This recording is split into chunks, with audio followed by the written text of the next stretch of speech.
sa mga pagsubok ng buhay, tunay nga na dumarating yung panahon na halungkutan, andun yung mga panahon na kawalan, pero tunay nga ang Diyos, ang kanyang pangako, hindi niya po tayo iiwan. Amen? Kaya kung po tayo malungkot, sabi nga ng turo, you have the Holy Spirit. Amen?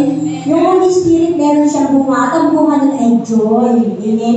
Kalakip ng pag-ibig ay joy. Amen? Kaya huwag po natin hayaan na malugkot tayo ng kalungkutan o ng hapis na nararamdaman natin. Kasi lahat po tayo dumadanas na mga ganyan sa kaanumang panahon. Pero isang bagay ang nakakatibagay, meron tayong Diyos na tapat at mangako sa atin, hindi Kanya iiwan, hindi Kanya pababayaan. Amen? Kaya tayo mga anak ng Diyos na narito ngayon. Sabi po sa Roma 10:9, kung ipahayag mo na yung bibig si Jesus na Panginoon at sasampalataya ka sa iyong puso na binuhay siya magbuli sa mga patay, ay maliligtas ka. Tayo po lahat na narito, ipinahayag na natin at tayong mga ligtas na. Isinulat na ng Panginoon ang ating pangalan sa aklat ng buhay. Kaya huwag kang malungkot kung yung mahal sa buhay na unang naroon.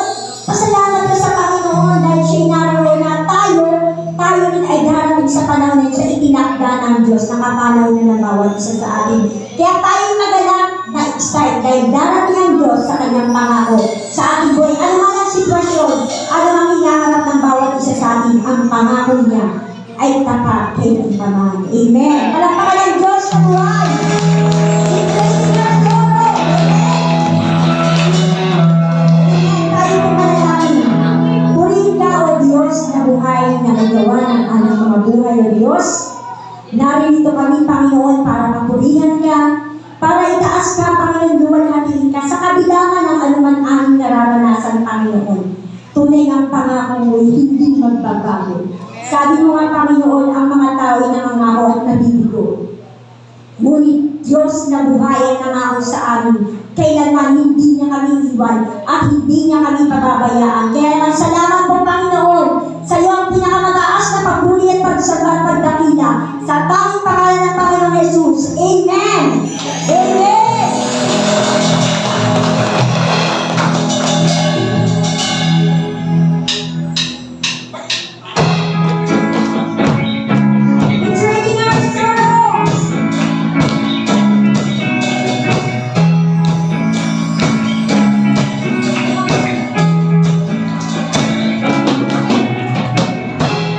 Taking our sorrow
pag-asa ay hindi humihiya. Salamat sa Panginoon dahil nang siya'y namatay sa ikatlong araw siya'y nabuhay. At tunay nga na ito ang ating pinaniniwalaan. Kaya na ang lahat ng sasampalataya sa Kanya, ipahayag na ang Diyos ay buhay. Hallelujah. Sa iyo mayamang pagpuri, Panginoon. Sa iyo mayamang pagsamba. Sa iyo ang aming pagdakila at maramang. Sa Diyos ng mga Panginoon sa iyo. Hallelujah.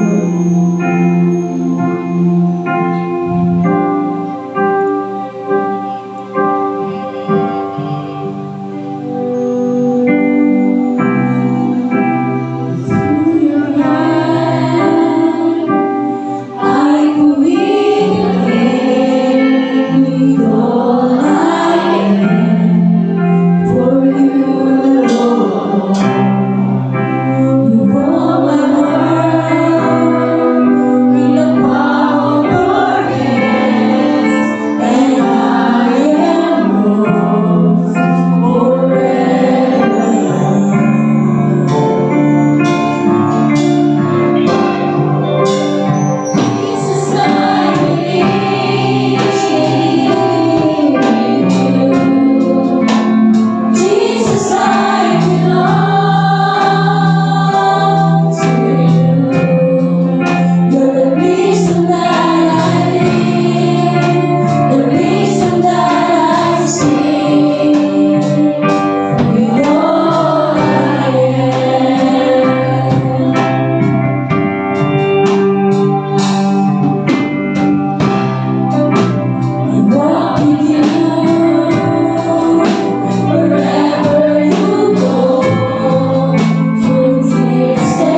Hallelujah. Sound check. Amen. Hallelujah. Palakpakan po natin ang Panginoon. Hallelujah. Pakibati po matabi ng two thumbs up. You are Charito. Do you believe that, mga kabiyaya? Do you always believe that? Do you confess that? Do you confess that every day? Let's do that today. Let's shout, I am Charito. I am blessed and highly favored. I am a child of God. Sa malakas na palakpak sa ating Panginoon. Hallelujah. Amen. Today we're going to continue our series, In Christ I have the fruit of the Spirit. What is the fruit of the Spirit and how we live it out? Ito po ang matutunan natin sa talakayan ngayong araw. But before that, let's commit this verse to the Lord. Tayo po lahat ay manalangin. Aming Ama dakilang Diyos, maraming salamat po sa lagi pong pagsama po ninyo sa amin sa pag-aawitan, sa pagpupuri sa inyong pangalan. Maraming salamat, Panginoon. Ano man po ang aming sabihin gawin, bigay ng kapurihan sa pangalan ng Panginoon. Maraming salamat, Panginoon. Ikaw po magturo sa aming harapan. Itago mo lamang may lingkod sa inyong lingkuran. Maraming salamat, Panginoon. Ano man aming matututunan ay may i-apply po namin sa aming buhay. Buhay Christianity po sa lupa. Maraming salamat, Panginoon, sa iyo po ang mataas na tuwid sa pangalan ni Jesus ang lahat ng sabi na Amen. Palakpakan po natin ang ating Diyos. Itong aralin po na ito ay nasimulan na natin at ngayon ay atin po ipagpapatuloy. Pero bago po ito, gusto ko po sana i-refresh ang inyong mga memory.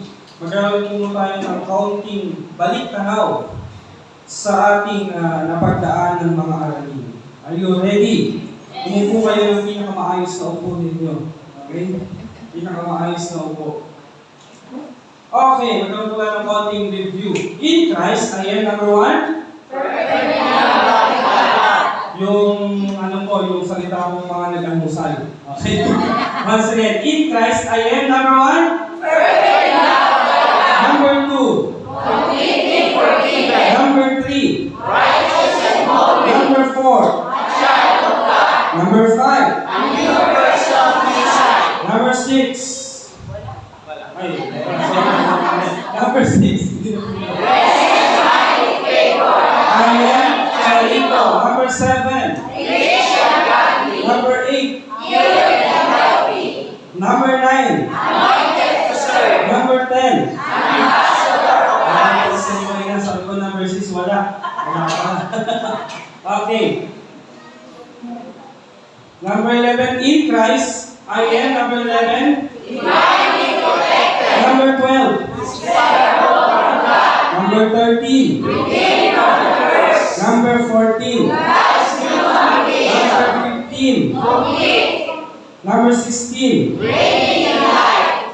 In Christ, I have number 17. Eternal life. Number 18. The mind of Christ. Number 19. The love of God. Number 20. The fruit of the Spirit. Ayan, ang ating pong pag-aaralan is the fruit of the Spirit. In Christ, I have the fruit of the Spirit. We're going to continue our series that in Christ, I have the fruit of the Spirit. This is the fruit of the Spirit, part 2. What is the fruit of the Spirit and how can we live it out? Ito po ang ating pag-aaralan sa usapin ng bunga ng banal na Espiritu. At meron po tayong 2 insight, the explanation of the fruit of the Spirit and the application. Let's begin our explanation. The explanation. Sabi po sa Galatians 5:22 to 23, but the fruit of the Spirit is love, joy, peace, patience, kindness, goodness, faithfulness, gentleness, and self-control. Against such things, there is no law. Kung kayo po ay mapunahin, ay mapapansin po ninyo na ang fruit dyan ay singular. Okay? At hindi po plural. Singular. The fruit, hindi po the fruits. Okay? Sabi po dyan, the fruit of the Spirit is love, joy, peace, patience, kindness, goodness, faithfulness, gentleness, and self-control. Why is the fruit singular when 9 qualities are listed? The use of fruit in the singular emphasizes that these 9 qualities are not separate independent traits, but rather a unified, cohesive result of the Spirit work in the believer's life. Hindi po pwedeng magkaroon ka ng goodness kung wala naman ang love. Hindi po pwedeng magkaroon ka ng kindness kung wala po ang love. Hindi po pwedeng magkaroon ka ng joy kung wala po ang love. Okay? Ang bunga po ng banal na espiritu ay love. At dun sa bunga ng banal na espiritu ng love, meron pong qualities. At yan po yung mga qualities. Love, joy, peace, patience, kindness, goodness, faithfulness, gentleness, and self-control. The fruit of the Spirit is singular fruit that reflects the character of Christ, reflect the transforming power of the Spirit, grows naturally as one lives in Christ. Love, sabi po dyan, love is the greatest of all. Sabi sa 1 Corinthians 13:13. Naturally flows and grows in you as the Spirit lives within you. Hindi po yan hiwalay. Sa joy, peace, patience, kindness, goodness, faithfulness, gentleness, self-control. Hindi po siya hiwalay. Hindi pwede magkaroon ka ng patience kung wala kang love. Okay? Kung meron man kayo makikitang ganun sa isang tao, yun po ay huwad at hindi po totoo. Hindi ka maaari magkaroon ng yan, joy, peace, kung hindi ka naman nagmamahal. Dahil sa banal na espiritu na yung tinanggap, ito po ay natural na dumadaloy. Natural na dumadaloy. Ito ang bunga ng banal na espiritu sa atin at hindi po pwede na mamunga kung wala namang itinanim. Okay? Alikan sa dalawa, pwede ang bunga o nakikibunga ka lang. Okay? Nakikibunga. Hindi po pwedeng magkaroon ng bunga kung wala namang naitanim. Tama po, di ba? Hindi pwedeng nagkaroon ka kaagad ng bunga, wala ka namang itinanim. Pwede yun na maliit ka. Bumili ka ng mga prutas. At mga kapatid, hindi po permanente sa totoong Kristiyano na tumanggap sa Panginoon ay yung nagpapakabuti. Hindi po permanente kung hindi po tumanggap sa Panginoon. Meron kayong kilala mabait, okay? Magalang, at talagang hindi po napipitis ng ugali, mabuting tao, pero hiwalay sa Panginoon, yan po ay huwad at hindi po lehitimo makabaitan na pagmamahal. Okay? Dapat po natin maintindihan, ang totoong kabutihan, ang totoong kabaitan, ang totoong pagmamahal ay matatagpuan lamang natin sa grasya ng Panginoon. Okay? Ang isang anak ng Diyos ay siguradong mabait. Tingnan mo katabi mo. Mabait. Mabait yan. Dahil yan ay tinatahanan ng banal na Espiritu ng Diyos. Okay, lagi ko po sinasabi ito, ang totoong Kristiyano ay papabuti ng papabuti. Dahil nasa Kanya po ang binhi ng kabanalan ng Diyos. Ang tawag po doon ay divine nature. Yun na po ang naitanim sa ating pagkatao. At yun po ay mamumunga ng pag-ibig. Kaya natin matututunan ang magkaroon ng joy, ng peace, ng patience, ng kindness, ng goodness, ng faithfulness, ng gentleness, and self-control. Yan po ang bunga ng banal na Espiritu na tinanggap po natin, na namumuhay po sa ating katawan.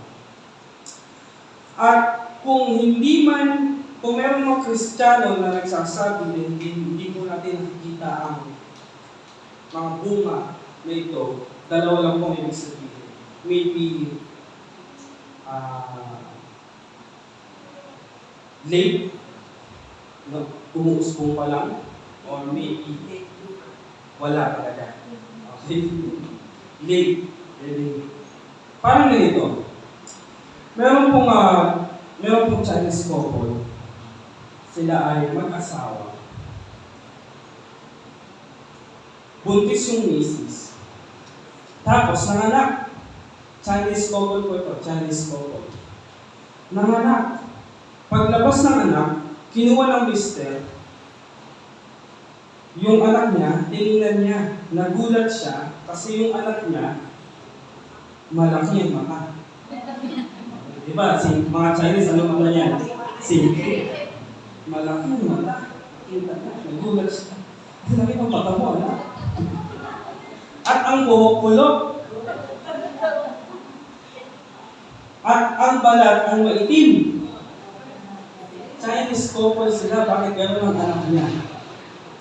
Lumapit ang nurse doon sa tatay na nakatulala, tinitignan niya yung kanyang anak na ang layo sa itsura nila. Lumapit ang nurse, tinanong, ano ang ipapangalan natin sa baby? Ang bait ng tatay, ng Chinese. Ito, at binigyan siya ng pangalan. Yung baby, binigyan ng pangalan. Ito ang pinangalan ng tatay doon sa bata. Something wrong. Something wrong. Bakit something wrong? If the church will not be like Jesus, something wrong.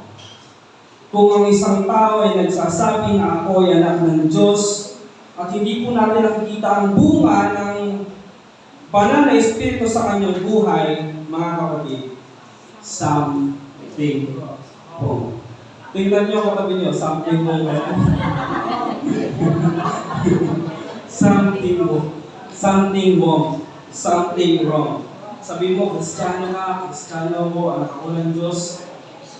Pero hindi po natin nakita ang bunga ng pag-ibig sa ating buhay, mga kapatid, something wrong. Maybe ikaw ay, dalawang bagay lang inuulit ko. Maybe ikaw ay nasa proseso ng pagbabago. Okay? Napag-aralan po natin yan, nasa proseso ng pagbabago. Anakaino, renewing of the mind, may amor po, ang tunay na pagbabago. Or,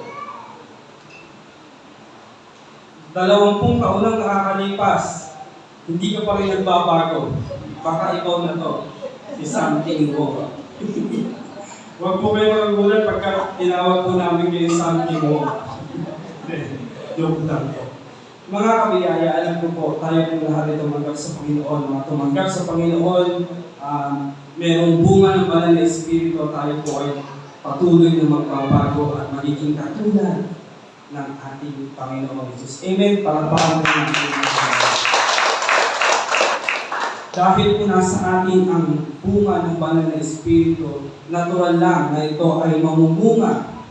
Kaya, let's talk about the application. Siyempre, may iba po na hindi pa namumunga, hindi naman pwede na pag tinanim mo lang kagabi, ay mamumunga ka agad kinabukasan. Diba? Gusto ko ng ampalaya, magtatanim ako mamaya gabi. Bukas, aanin ako, hindi mo po pwede gano'n, di ba? Meron pong panahon. Di ba? May panahon, may ilang buwan, ilang linggo. Mamumulaklak, mamumunga, aanin ka ng bunga. Ganon din po, hindi po kaagad-agad. Napagpasok po natin sa simbahan ay paglabas mo ay kaganyan kayo agad. At ganyan kayo maglakad. Sobrang banal ninyo. Hindi po ganun kabilis. Unti-unti po, step by step, tayo po ay nagbabago na maging katulad ng pag-iisip ni Kristo. Although nasa atin na po yun, nasa ating, nakadeposit po sa ating spirito, na unti-unti pong lumalabas sa ating pagkatao. Okay, kaya hindi po tayo dapat maging judgmental. Sakaling nakita po natin ang ating kapatiran na nagkasala, hindi po natin siya pwede sabihin agad na something wrong. Something wrong. O sana. Okay? Hindi po dapat gano'n. Maybe tingnan po natin ang kanyang buhay, maybe hindi pa siya fully developed na maging mabait, na maging mabuti. Although nasa kanya na po yun po ay unti-unti. Step by step, lumalabas. Meron po tayong proseso na tinatawag, sabi ko nga po kanina, anak kayo ng renewing of the mind at metamorpho ang tunay na pagbabago. Meaning, ang nataniman na ng biyaya ng Diyos ay pupunta sa pagbabago, karaitan, kabutihan, yun po ang sigurado 100% na pupuntahan ng anak ng Diyos. Maging mabuti, maging mabait, maging mapagmahal. Amen? We already discussed the first 4 sa nagdaang linggo. Balik tanong po natin ito. Life application, ito po yung pag-aralan po natin last week. Number 1, ano pong sabi na? Diyan. Number 2. Number 3. Number 4, napansin niyo po ba na ang mga bagay na ito ay wala po tayong kakayahang gawin. Show love to difficult people, be joyful even in tough time, be a peacemaker in conflict, be patient with slow folks. Ang hirap po nitong gawin sa totoo lang. Pero, dahil po sa biyaya ng Diyos at sa banal na Espiritu na naniniyahan po sa ating pagkatao, ito po ay nagagawa po natin sa pamamagitan lamang ng biyaya ng Diyos. Amen? Hindi po sa pamamagitan ng sarili natin kakayahan. Kaya, ito po ay magagawa lang po natin sa pamamagitan ng biyaya ng Diyos. Dagdagan po natin ito. Number 5, be kind to everyone, even the cruel. Maging mabait sa lahat, pati sa mga hindi mabait sa iyo. Message ng pastor ngayong buhay. Maging mabait sa lahat, pati sa mga hindi mabait sa iyo. Okay? Madali po bang maging mabait sa mga mabait sa iyo? Yes. Pero yung maging mabait ka sa hindi mabait sa iyo, mahirap. Mahirap. Pero ito po ay madali sa pamamagitan ng biyaya ng Diyos. Okay? Pero sa ganang ating sarili, ito po ay talagang mahirap. Madaling maging mabait doon sa mga mabait sa akin, pero doon sa mga hindi mabait sa akin, ewan ko lang. Yun ang sagot sa ating kaisipan. Parang hindi mo yata kaya yan. Okay? Tama ka naman. Hindi po talaga natin kaya. Inulit kong mga kapatid, hindi natin talaga ito kaya, pero kayang-kaya ng biyaya ng Diyos na bunga ng banal na Espiritu na ating tinagda. Sabi ko ito, kindness reflect God's grace. it's not about who deserves it, but about showing His love even to the undeserving. Tandaan po ninyo, tayo din po ay undeserving. Undeserving sa pagpapala at biyaya ng Diyos. Pero dahil po sa pag-ibig, ay nakuha po tayo ng pagpalain ng Diyos. Okay? Kung titignan po natin ang ating sarili, tayo ay taong pinanganak dito sa mundo at lumayo sa Diyos. Nagpakalayo-layo sa Diyos. Undeserved. Undeserving. Pero ganun pa man, hinahanap tayo ng Diyos para tayo ay patawarin, ibigin, pagpalaki, at bigyan ng kapayapaan, bigyan ng buhay na walang hanggan, ismati. Yun po ang nagagawa ng Diyos. Yun ang matindi, katulad ng ginawa ng Diyos sa atin. Pinatawad tayo ng Diyos, minahal tayo ng Diyos kahit noong tayo makasalanan pa. Hindi natin deserve, pero naibigay ng Diyos sa atin, at ito ang gagamitin natin para maging mabait sa mga taong hindi mabait sa atin. Sabi po sa Ephesians 4:32, be kind and compassionate to one another, forgiving each other, just as in Christ God forgave you. Forgiving each other. Dahil nasa atin ang grasya ng Panginoon, magagawa natin ang mga bagay na ito. Isa sa mga qualities ng bunga ng banal na Espiritu ay kindness. Hindi lang sa mga mabait sa iyo, kundi sa mga hindi mabait sa iyo. At paano ito may papakita? Isa sa pinakamadaling paraan ay forgiveness. Magpatawad. Kung hindi siya mabait sa iyo, patawarin mo. Okay. Kasalubong kayo, batiin mo pa. Okay. Dahil yan po ang tinuturo sa atin ng Diyos. Kailangan po natin makita. Alam nyo, every time na magkakasalubong kayo, binabati mo, pero hindi ka na binabati. Pero ikaw, bati ka na bati. Alam nyo, susunod na panahon, gugulat ka sa mismo unang babati sa iyo. Kasi makikita nyo, grabe itong taong ito, sinusulitan ko na siya, pero nakangiti pa rin siya sa akin. Gawin mo po yan ang maraming beses. Magugulat ka, siya na po mismo ang babati sa iyo. Okay? Dahil ang sabi sa Biblia, gawin mo ang kung anong gusto mong gawin sa iyo ng kapwa. Gawin mo ang gusto mong gawin mo sa kapwa mo. Ganun din ang gagawin sa iyo. Maging mabait ka, magiging mabait din siya sa iyo. Maging mapagbigay ka, magiging mapagbigay din siya sa iyo. Ganun po ang tinuturo sa atin ng ating Diyos. In Christ, I have the fruit of the Spirit. Forgiveness is the purest form of kindness, reflecting God's grace in us. Mga kapatid, kung paano po tayo pinatawad ng Diyos kung mamagitan ni Kristo, ganoon din po tayo dapat magpatawad at palayain natin ang mga taong nasa bilangguan ng galit, ng puot. Ito ay para sa ating sarili. Dahil para din tayong nakakulong. Kung tayo ay laging may itinatagong galit, itinatagong sama ng loob, para din tayong nakakulong sa ating sarili. Forgiveness in its simplest act is kindness to others and yourself. Pag nagpatawad ka, naging mabait ka sa iba, at naging mabait ka din sa sarili mo, napansin mo, pag meron kang puot at galit, ikaw ang nagdurusa. Ikaw ang nagkakasakit. Diba? Pag may galit ka sa tao, ikaw ang nagdurusa, ikaw ang nagkakasakit.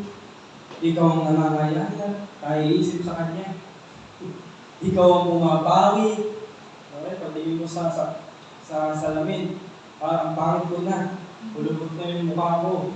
Kakaisip. Pero yung pinakagalitan mo, tumataba. Yung kinamumuhian mo, ba, nakakapagpa-facial ba? Nakakapag-gala-gala pa?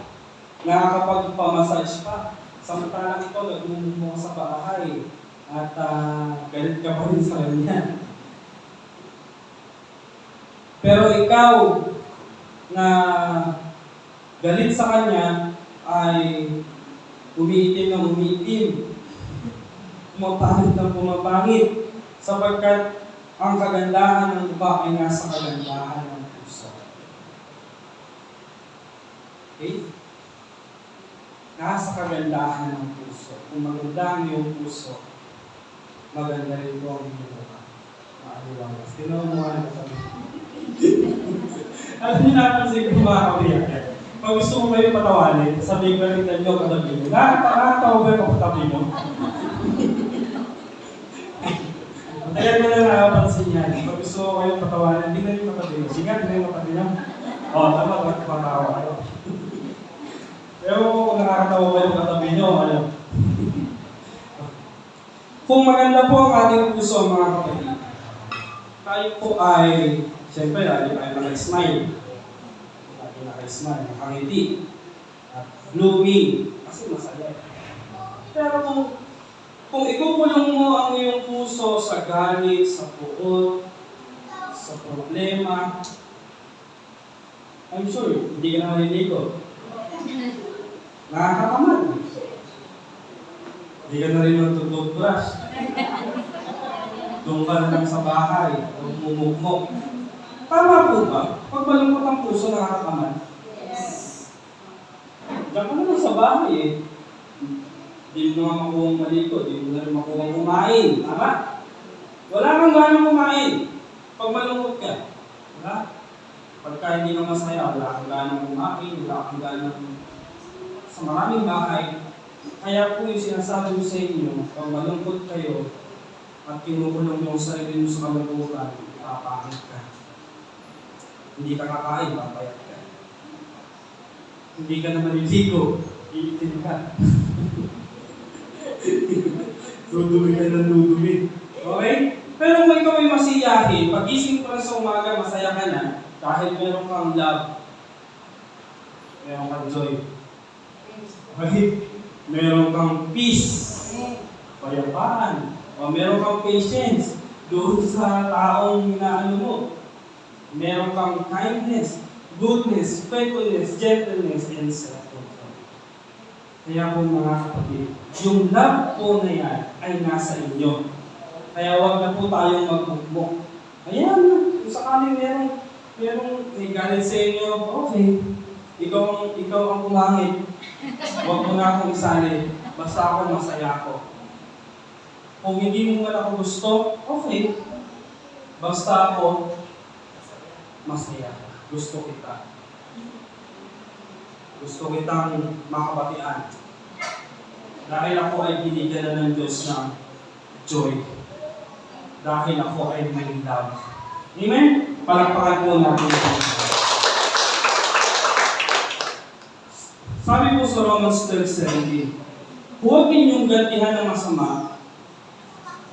Huwag niyong gantihan ng masama ng masama. Sikapin ninyong mamuhay ng marangal sa paningin ng lahat. Kung meron mang gagawa ng masama sa inyo, mga kabitan, please, huwag niyo po silang gagantihan ng masama. Kung ayaw naman po ninyong magkaroon ng mga kasamaan sa paligid, please, huwag po tayong makisama sa mga nakakasama po sa akin.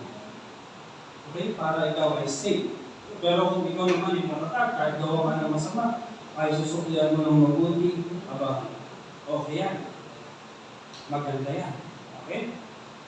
Dahil, pag ginawan ka ng masama, at ang inireply mo ay mabuti, ang sabi mo sa Biblia, parang mo silang binibigyan ng baga sa ulo.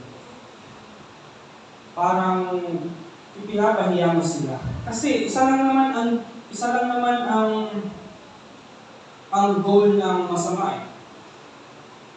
Isa lang naman ang goal nila. Pasakitan ka. Okay? Saktan ka. pahiyain ka. Pero kung ginawan ka ng masama, masaya ka pa din. Talo sila. Ayun yan? Talo sila, siraan ka. Pero ikaw, gawa ka pa rin gawa ng mabuti sa kanya. Talo siya. At one day, marirealize na yung mga gawa ng masama itong tao na to. Kaya wala nga siyang gawa ng masama. Kasi, ang bait niya, makukonsensya sila. Amen? At yan po ay magagawa ng una. Oh, mahirap po yan, pero magagawa po natin yan sa pamamagitan ng biyaya ng Diyos. Amen? Amen. 1 Peter 3, verse 9. Huwag ninyong gantihan ng masama ang gawang masama. Huwag ninyong sumpain ang sumusumpa sa inyo. Sa halip. Ano daw sabi? Sa halip?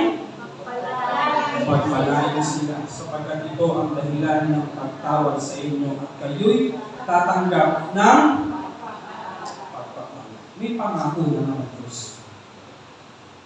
Kayo ay tatanggap ng pagpapala. Tayo po ay tinawag sa kabutihan, kabanalan, at kabutihan. Number 6, do good by volunteering. Volunteering is a beautiful way to extend God's grace to others, reflecting His love through your time and service. This is an act of kindness and goodness. Merong mga doktor, lawyer, engineer na ginagawa ang kanilang mga profession ng free. Diba? May mga doktor, nagkakandak sila ng free check-up. Merong mga dentist, nagkakandak sila ng free dental cleaning, o mga bulot-bulot ng ngipin. Diba may mga free? Ang tawag po dyan ay volunteering. Okay? Lagi mong tatandaan, kaya mo narating ang tagumpay na yan ay pinilihan ka ng Diyos. Kaya hindi mahirap i-extend ang kamay natin sa iba na mag-volunteer at ibahagi ang kabutihan ng Diyos sa mga nangangailangan. Sabi po sa 1 Peter 4:10, kung paano ang bawat isa ay tumanggap ng kaloob, ipaglingkod ito sa isa't isa bilang mabubuting katiwala ng masaganang biyaya ng Diyos. Sabi po sa Romans 6:8, tayo ay may mga kaloob na magkakaiba ayon sa biyaya na ibinigay sa atin. Kung propesiya ay gamitin ito ayon sa sukat ng pananampalataya. Kung paglilingkod ay sa paglilingkod. O ang nagtuturo ay sa pagtuturo. O ang nangangaral ay sa pangangaral. Ang nagbibigay ay magbigay ng may magandang loob. Ang namumuno ay may pagsisikat. Ang mahabagin ay may kasiyahan. Hindi po totoo mga kabiyaya. Sound check. Hindi po totoo mga kabiyaya na wala pong tao na tumanggap sa Panginoon na wala pong spiritual gift kahit isa. Kasi sa mga nagdaang panahon, meron po akong mga nakasalamuha na wala daw silang gift. Kaya kami na daw ang maglingkod. Wala daw silang gift. Hindi po pwede yun na walang gift. Lahat po tayo may kaloob. Okay? Pero hindi po tayo magkakatulad ng kaloob. Iba-iba po ang kaloob natin. Hindi po tayo pwede puro pastor tayo dito. Hindi po tayo pwede puro song leader po tayo dito.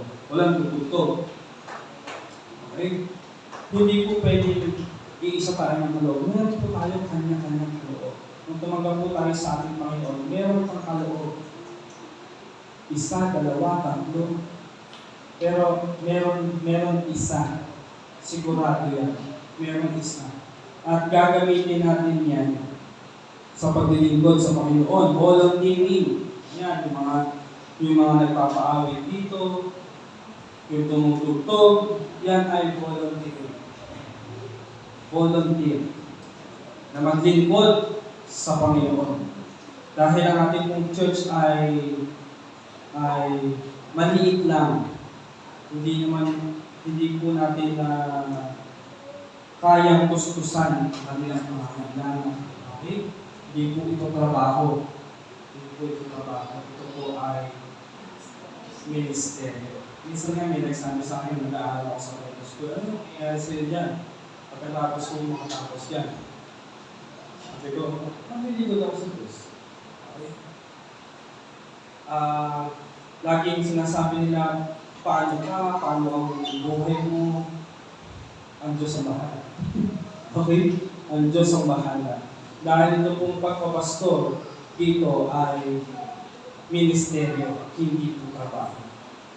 Amen? Kaya po, sa pamamagitan po ng kaloob na binigay sa atin ng Diyos na pag-ibig, magagawa po natin ang mga bagay na ito. Gaya ng pag-volunteer sa paglilingkod sa Panginoon. Number 7, honor your commitment. Honor your commitments as a testament to God's faithfulness. By keeping your promises, you reflect the character of Christ, who faithfully fulfilled every promise to us. Tuparin mo ang iyong panata. Okay? Tuparin mo ang iyong pinangako.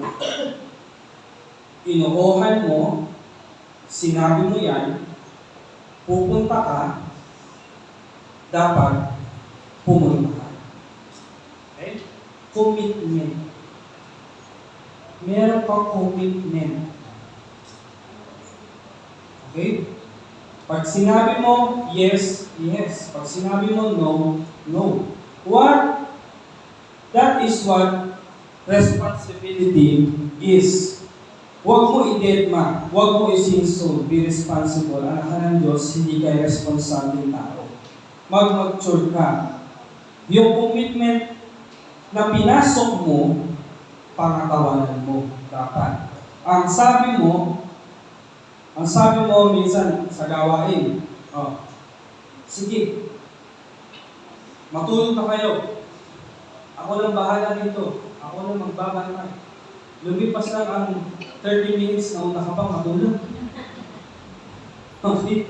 Samantala yung mga pinangakuhan mo ay isip pa. Tingnan mo to, sabi pa naman matulog na tayo, tapos siya ang magbabantay na wala pang matulog sa atin. Humihilip pa.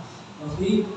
Mga kabiyaya, kung hindi mo naman kaya, huwag mo nang sabihin. Kung no, no. Kung yes, yes. Pag nag-yes ka, huwag kang mag-no. Pag nag-no ka, huwag ka rin mag-yes. Kasi magsosobra-sobra. Pagka naman nag-yes ka, huwag kang mag-no kasi magkukulang-kulang. Okay? Yung commitment na binitawan mo, na parang, ang tawag po kasi doon, mga kabiyaya, ay faithfulness. Okay? Ang mapagkakatiwalaan sa maliit ay mapagkakatiwalaan sa malaki. Huwag natin pasahin ang tao. Madami po kasi mga paasa. Pag sinabing oo, dapat oo. Pag sinabing hindi, dapat hindi. Sapagkat that is what faithfulness is. Tingnan natin. Yan. Sabi sa Numbers 30 verse 2, kapag ang isang lalaki ay namanala ng isang panata sa Panginoon o sumumpa sa isang sumpa na itinali ang kanyang sarili sa pamamagitan ng isang panata, ay huwag niyang sisirain ang kanyang salita. Kanyang tutuparin ang ayon sa lahat ng lumalabas sa kanyang bibig. Sometimes the problem with wrong understanding of grace is instead of it leading us to be more faithful to our words and promises, it becomes an excuse for responsibilities. Ang sabi po sa Matthew 5:37, ngunit ang iyong pananalita ay maging oo kung oo, hindi kung hindi, anumang higit pa rito ay buwan sa masama. Kung oo, oo. Kung hindi, hindi dapat. This is bad and evil. Pag nag-no ka, dapat no lang. Pag nag-yes ka, dapat yes lang. Dapat totoo lang tayo. Oo ba o hindi? Gagawin mo ba o hindi? Ibibigay mo ba o hindi? Totohanan ba o biru-biruan lang? Kailangan natin maging totoo because the fruit of the Spirit inside us is faithfulness. Meron kang faithfulness. Uulitin ko, meron kang faithfulness. Kailangan po natin magkaroon ng paninindigan sa kung ano man po ang ating sinasabi. Sabi po sa James 5:12, ngunit higit sa lahat, mga kapatid ko, huwag ninyong ipanumpa ang langit o ang lupa o ang anumang ibang panunumpa kundi ang inyong oo ay maging Oo. At ang inyong hindi ay maging hindi upang kayo'y huwag mahulog sa ilalim ng kahatulan. Ito pong kahatulan na tinutukoy po dito ay hindi po kahatulan ng Diyos. Ito po ay kahatulan ng tao. Hahatulan ka ng tao, sasabihin sa'yo, wala ka palang isang salita. Okay? Ang kahatulan na tinutukoy dito ay kahatulan ng tao at hindi po kahatulan ng Diyos. Dahil tayo po ay hindi na po hahatulan ng Diyos. Nahatulan na po tayo ng Diyos noong si Kristo ay pinako sa krus at nang tinanggap natin ang ating Panginoon Jesus, kasama na po napako sa krus ang lahat ng ating mga kasalanan. Maliwanag? Kasi baka mamaya gamitin ito sa inyo ng ibang mga karipaturo. Tingnan mo nga ika, kayo ay hahatulan. Pag binasa niyo po ang context po niyan, yan po ay tungkol sa mga tao. Okay, sa praise and worship team. Makinig po ang mga nasa praise and worship team. Okay, sa ating JC, nag-post po tayo ng practice and rehearsal. Okay, thumbs up order. Kakapos lang, thumbs up. Okay. Ang sabi po doon, mag-practice sa bahay. At 8 a.m. May nakalagay po po kasunod 8 a.m.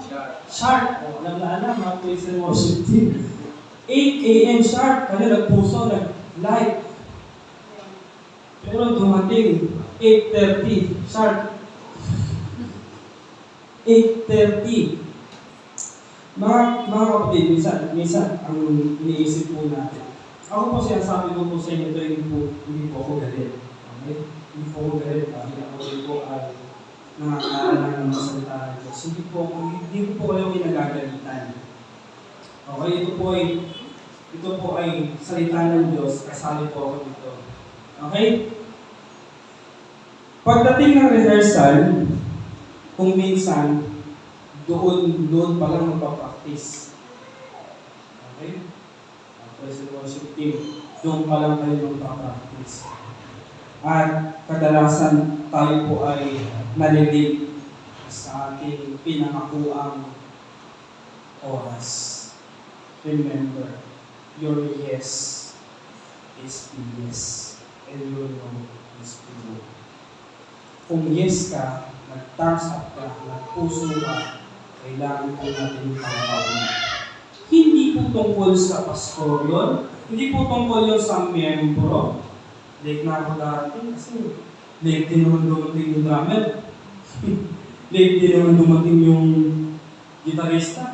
Late na 8:30 na lang ako pupunta kasi 8:30 naman dumating yung pianista. Hindi po dapat gano'n ang standard natin. Pag sinabing 8 a.m., yun ang inangako ko sa Diyos 8 a.m. Yun ang inoo ko sa Diyos 8 a.m. Rehearsal, hindi po practice rehearsal. Ang practice saan? Sa bahay. Pagdating po ninyo dito 8 a.m., inangako ko sa Diyos na oo ako sa Diyos 8 a.m. kailangan ko dito. Okay? Tayo po ay mga lingkod ng Diyos. At sabi nga po, lagi po namin sabi dito, bato sa langit ang tamaan ay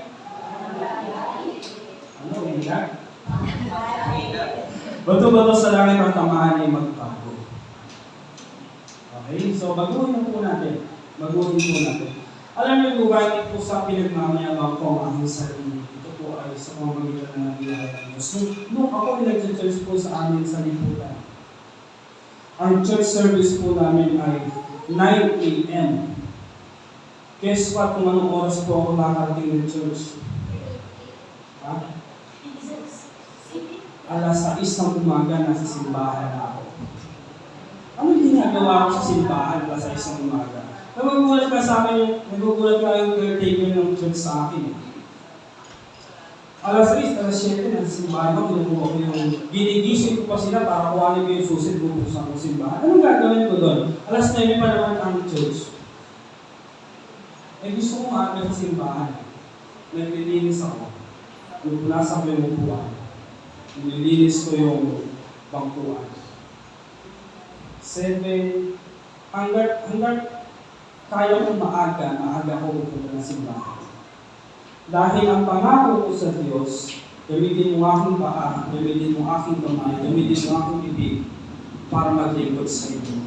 Kung napansin po ninyo, I have given talents. Ang dami kong talento.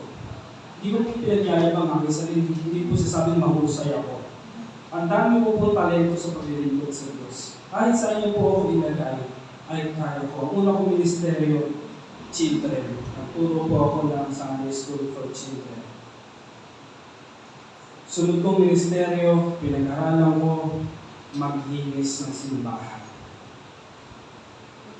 Instrumento. Natutunan ko po yan lahat. At ngayon, nagtuturo po ako ng salita ng Diyos. Sa simbahan, mga kabiyaya, nagagawa ko po ang lahat ng mga ministeryo sa simbahan. Hindi ko po kaya gawin ang pagiging pastora dahil ako po ay pastor. hindi ko po ito ay pinagyayabang. Ito lang naman ang sinabi ko. Lord, gamitin mo ang aking paa, gamitin mo ang aking kamay, gamitin mo ang aking bibig para magpuri sa iyo, para maglingkod sa iyo. And then, sa pamamagitan ng biyaya ng Diyos, napag-aralan ko lahat, natutunan ko lahat sa pamamagitan ng biyaya ng Diyos ang mga bagay na ito. Kasi kung pagiging magaling lang, hindi po ako pasok. Kulang po ang aking educational background ko, mababa lang. Hindi po ako pasok. Pero ganoon pa man, sabi ng Diyos, kung saan ka mahina, doon ka lalakas. Dahil dadagdagan mo ng biyaya ng Diyos. Amen? Palakpakan po natin ang sinasabi ko lang po ito para kayo ay ma-encourage. Okay? Hindi ko po kayo pinagkakalitan. Sinasabi ko lang po ito para kayo ay ma-encourage. Kung ang inyong opo ay dapat ang inyong opo. Mag-iingat po kayo dito. Remember Ananias and Sapphira. Alam niyo yung kwento ni Ananias and Sapphira? Okay? Hindi ko na po ipo-kwento sa inyo dito dahil yun po ay ibang aralin. Makabuti po tayo ng hapon. Si Ananias at Sapphira, basahin niyo po sa Biblia kung ano po nangyari sa kanila. Sumumpa sila sa Diyos, nangako sila sa Diyos sa isang bagay pero hindi natupad.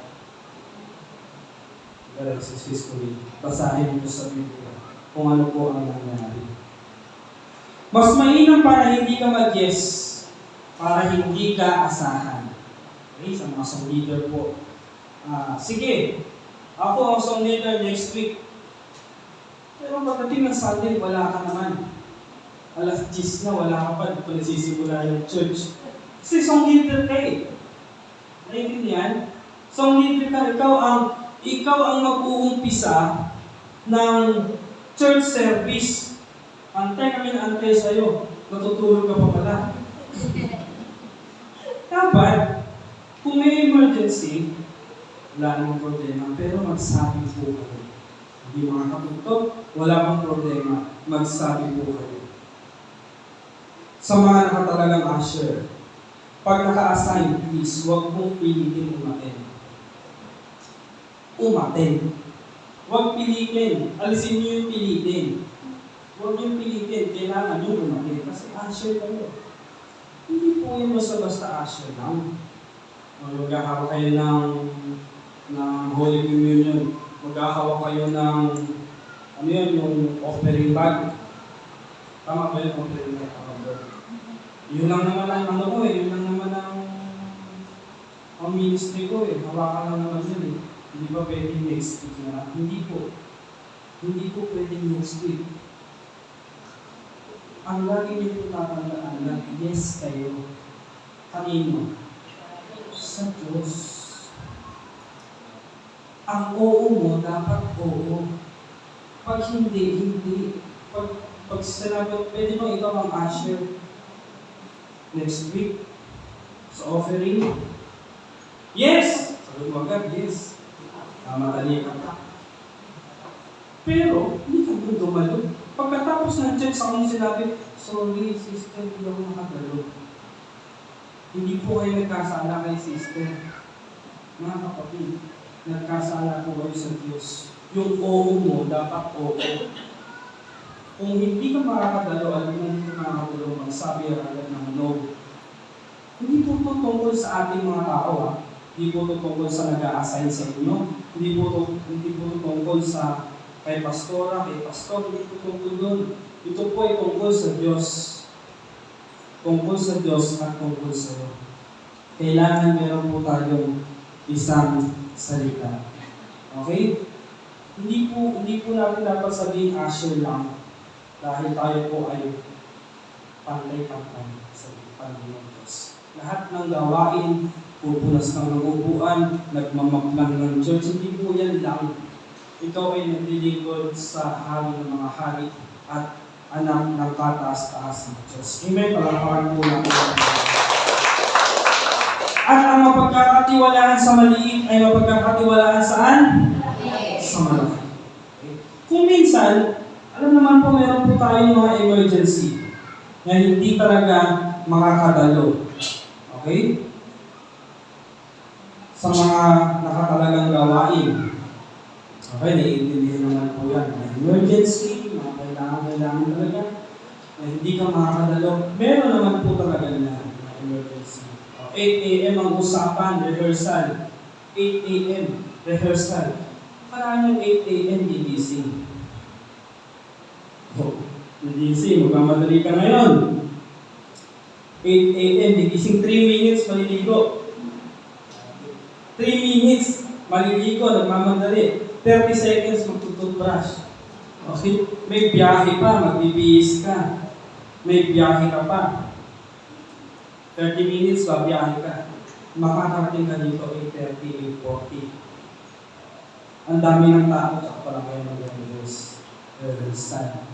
Tapos, kung minamalas-malas pa, hindi pa makakuha yung ano.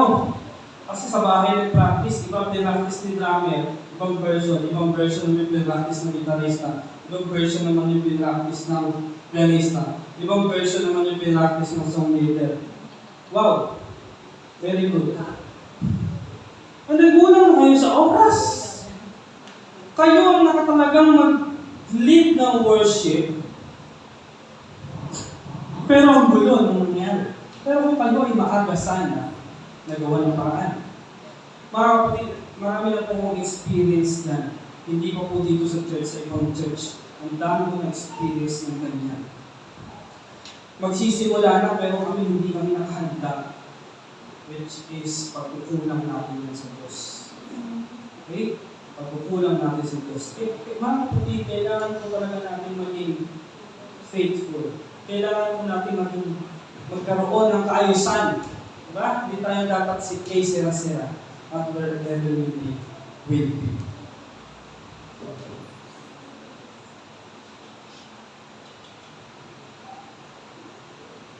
Ganun pa man, malaging sapat ang biyaya ng Diyos, tapat siya sa kanyang mga pangako. Amen. Parapakan natin yung mga okay? Hindi ko po kayo nagagalitan, mga kapatid. Gusto ko lang po kayo sabihan sa pamamagitan ng pag-ibig ng Diyos para sa inyo din po ito. Kung yes ka dapat. Kung no ka dapat. Okay? Magkaroon po tayo ng paninindigan sa ating mga salita. Sabi po dito, let your yes be yes and no be no. A simple yet powerful reflection of God's faithfulness. Through grace, we are empowered to live with integrity, honoring our words as we honor His promises. Okay? Number 8, be gentle with those weaker in faith. Sabi mo sa Romans 14:1-2, tanggapin ninyo ang mahina sa paniniwala, ngunit hindi upang magtalo sa mga bagay na tungkol sa puro-puro lamang. May naniniwalang maaari siyang kumain ng anuman, ngunit ang isa naman na mahina sa paniniwala ay gulay lamang ang kinakain. Sa panahon po kasi na yan, meron pong mga paniniwala na ayaw na kumain ng karne, may paniniwala na kailangan puro gulay lang ang kinakainin sa mga panahon na yan. Okay? Kailangan po natin silang i-respeto. Respetuhin natin kung ano ang kanilang paniniwala sa kanilang buhay. Pananamit. Okay, so may kaayusan ng pananamit. Baka meron dito tuwing mag-church, laging naka-wedding dress, naka-gown. Yun ang gusto niya eh. Ganun siya mag-church. Okay? So, huwag na natin pakialaman basta ito ay hindi man makaka-apekto sa ating kaligtasan. Sabi mo sa Romans 15:1-2, tayong malakas ang dapat magtiis sa mga kakulangan ng mga mahihina. Kailangan natin pagtiisan sila at huwag ang sarili ang bigyang kasiyahan. Dapat magsikap ang bawat isa sa atin na bigyan kasiyahan ng ating kapwa sa kanyang kabutihan upang siya'y maging matatag. Okay? Ang sabihin, kayo kasi ang bigas ng mga ulo ninyo. Natakot kayo sa impyerno. Gano'n, mga salitaan ganyan. Pero marami akong narinig na pastor na grabe pagsalitaan ng libro. Okay? Pati pangalan, pinupulpito pa. At pagka nagkaroon ng closed door meeting, bibimutin pa yan ikaw. Kasi late ka, late ka. Okay? Mga kabiyala, hindi po tayo dapat gano'n. Matuto tayo magtiis sa mga mahihina pa sa pananampalataya. Okay? Yung iba kasi, masabihan mo lang ng mga offended words, hindi mo makikita sa church. Okay? Mga na-offend agad. Hindi lang nabate, na-offend agad. Kaya, yung mga, alam nyo, may ina pa sa pananampalataya, malayo pa lang, batiin na. Yung kahit hindi pa matanaw, sister, hello, kahit hindi kita makita. Yung parang, kahit parang langgam pa lang siya sa layo, batiin mo na agad kasi baka magpampo. Kailangan nating magtiis sa mga bata pa sa pananampalataya. Ay yung mga malalakas na sa pananampalataya. Galatians 6:1, mga kapatid, yung meron sa inyong mahulog sa pagkakasala, kayong mga spiritual ang dapat na mahinahong magtuwid sa Kanya at mag-ingat kayo, baka kayo naman ang matukso. Huwag nating sipahin, huwag nating apakan, huwag nating lalong ilubog. Sa halip ay ituwid natin siya, tulungan natin siya, gumaling, makatayo, makalakad, mawala ang pilay, alalayan niyo siya. Kung siya ay nagkasala, kung siya ay mahina, kailangan natin siyang alalayan. Huwag sipain. Sabihin mo, ikaw kasi, ang tigas ng ulo mo. Ikaw kasi, pasaway ka. Huwag po ganun, alalayan natin siya, brother, sister. Anong may tutulong namin sa iyo kasi ganito yan, sabi ng Diyos, sabi ng Biblia, sabi ng salita ng Diyos, ganito, ganyan. Tulungan natin siya. Sabi sa 2 Timothy 2:24-25, Ang lingkod ng Panginoon ay hindi dapat makipag-away, sa halip dapat siyang mabait sa lahat, mahusay magtulog, magtyaga, mahinahon niyang pinapag-aralan ang mga sumasalamat sa Kanya, sa pag-asang magkakaroon sila ng Diyos na pagkakataong magsisi tungo sa pagkakilala sa katotohanan. Sabi po sa Colossians 3:12, therefore, as God's chosen people, holy and dearly loved, clothe yourself with compassion, kindness, humility, gentleness, and patience.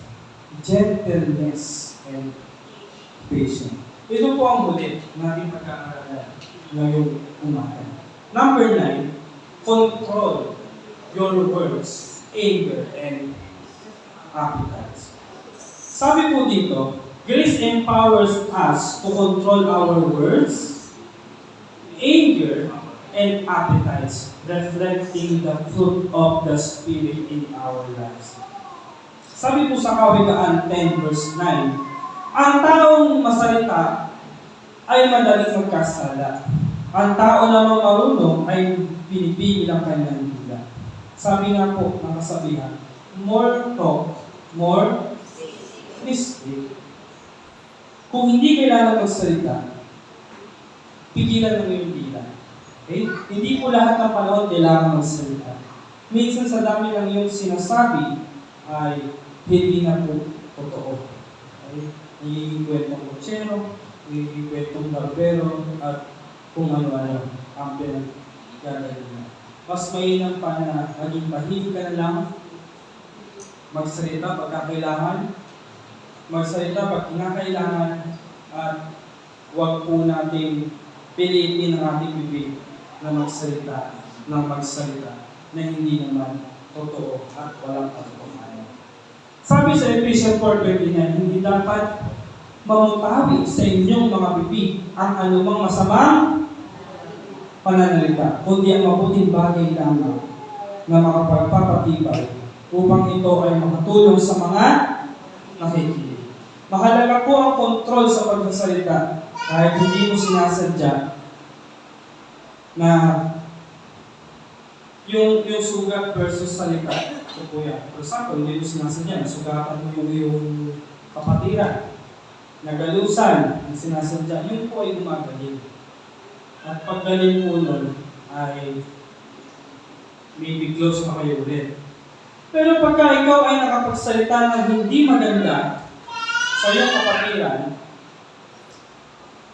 yun po ay pwedeng hindi na gumaling.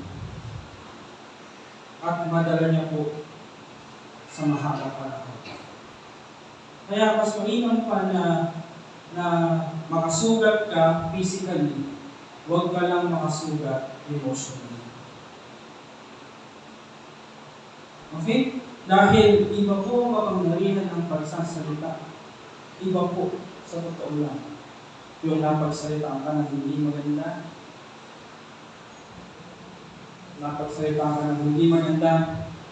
pwede niyang dalhin yun ng mahabang panahon. Okay? Kaya tayo po, iingat po tayo sa ating mga sinasabi, sa ating pakikipag-usap. At para hindi po tayo masakit ng damdamin, isipin po muna natin ng maayos bago po natin pakawalan. Okay? Isipin po muna natin ng maayos bago po natin pakawalan ng mga salita. Ang iisipin natin ito ba ay makakatulong sa kanya o makakasakit ng kanyang damdamin? O huwag naman po sana ang purpose po ninyo ay masaktan ang kanyang damdamin. Okay? Ingatan po natin ang ating mga bibig. Kung maaari ay ipatak po rin. Ingatan po natin. Ibig sabihin, lagi ninyong hahawakan. Hindi po yung literal na hawakan. Kumbaga, alam po ninyo ito bang salita ko na ito ay makakatulong sa kanya o makakasakit ng kanyang damdamin. Kung makakasakit po ng kanyang damdamin, please, hold. Huwag nyo nang pakawalan. Okay? Huwag nyo nang ikasa at iputok. ano yung gustong sabihin. Okay? At ang kailangan ng ating sinasabi lang ay puro makakatulong. Amen? Amen. Sabi po sa Colossians 4, verse 6, ang inyong pananalita na may laging may, ano? Biyaya. Na may timplang? O, lalagyan pala ng asin. Magbaon kayo ng asin. Hindi. Ano lang to, isang illustration. Upang inyong malaman kung paano ninyo dapat sagutin ang bawat isa. Alam niyo po ang asin ay ginagamit po natin sa pagluluto, tama po ba? Para ano? Yung masa. Para yung dating matabang, magkaroon ng konting asin para sumarap. Diba? Yan ang sinasabi ng Diyos. Ang inyong pananalita na may laging may biyaya, na may timplang asin, pampasarap, kumbaga. Ang dapat kumalabas sa ating mga bibig, laging sinasamahan natin ng pampasarap, pampaganda. Okay? Hindi yung pampasama. Sasama pa. Ang lungkot-lungkot na kasi sister, ang lungkot-lungkot na namin brother, nung nakausap mo, gusto mo tuloy magpakamatay. Parang gusto ng kung ano-ano mangyari sa kanya. Mga kabiyaya, dapat po, pag may nakausap po tayo na may problema, katapos ng usapan natin maganda, ingiti po siya. Samahan po natin ang biyaya. Mga pangako ng Diyos, mga pag-asa na nakasulat sa Biblia, may nakausap kang financially down, sabihin mo sa Kanya, etong pag-asa, sabi ng Diyos, saan man ikaw magpunta, ikaw ay pagpapalain, ikaw ay charito, pag may nakausap kang may sakit, at hindi na tumatayo, ang sabihin mo sa Kanya ay, ito ang pangako ng Diyos sa pamamagitan ng Kanyang mga latay ng sulat, ikaw ay magaling na, hindi yung inausap mo, may St. Peter plan ka ba? May sakit pa, inaalok mo na ng mga plan. Para ready na tayo. Saan mo gustong iburon? Saan mo gustong ilibing? Okay? Mali po yun. Imbis na siya ay magkaroon ng pag-asa, lalong nawala ang kanyang pag-asa. Kaya tayo po dapat mga kabiyaya. Ang pananalita po na lumalabas sa ating bibig ay mayroong kasamang biyaya na may timplang asin. Pampasarap. Okay? Nagpapaganda, nagpapasarap ang panlasa. Ganyan dapat ang ating pananalita. Pampasarap ng relasyon, ninyong mag-asawa, ninyong magkapatid, ninyong magkaibigan. Hindi yung magkausap kayo, nagkababag pa kayo, away pa kayo. Okay? Kung sakaling ang iyong kapatid naman ay laging galit, huwag mo nang sabayan. Ikaw na lang ay maging down. Kaya mo na lang siya. Siya pumangit. Ikaw manatiling maganda at pogi. Amen? Palakpakan natin ang Panginoon. Hindi yung mga salita ng mga pagwawasak ng inyong relasyon sa inyong mga kapatid, sa inyong mga kaibigan, sa inyong mga asawa.